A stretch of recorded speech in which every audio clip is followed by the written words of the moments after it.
ෆෑන්පෑය අලුත්වන නවතම තොරතුරු දැනගන්න අප සමග රැඳෙන්න. නොවැම්බර් මස 19 වෙනි දින කාලගුණ අනාවැකිය පුවත් ඉදිරිපත් කිරීම ශානක විතානගේ දිවයින වටාවන මුහුදු ප්‍රදේශවල තැනින් තැන වැසි හෝ ගිගුරුන් සහිත වැසි ඇතිවේ.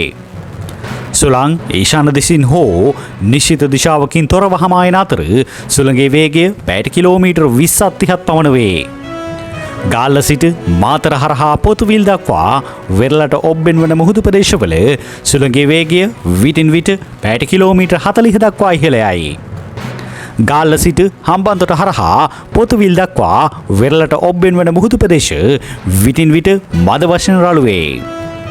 දිවයින වටාවන සෙසු මුහුදු ප්‍රදේශ සාමාන්‍ය ස්වභාවයේ පවතී. ගිගුරුන් සහිත වැසි ඇතිවන විට එම මුහුදු ප්‍රදේශවල තාවකාලිකව තද සුළං ඇති විය හැකි අතර එවිට එම මුහුදු ප්‍රදේශ තාවකාලිකව ඉතා රළු වේ. දිවයින ආශ්‍රිතව පැවති අඩු පීඩන කලාපය ක්‍රමයෙන් දිවයිනෙන් ඉවතට ගමන් කරමින් පවතී. ඒ හේතුවෙන් හෙට සහ අනිද්දා දිනවලදී දිවයිනේ වැසි තත්ත්වයේ තාවකාලික අඩුවීමක් බලාපොරොත්තු වේ. උතුරු මැද සහ නැගෙනහිර පළාත්වල වැසි වාර කිහිපයක් ඇතිවේ.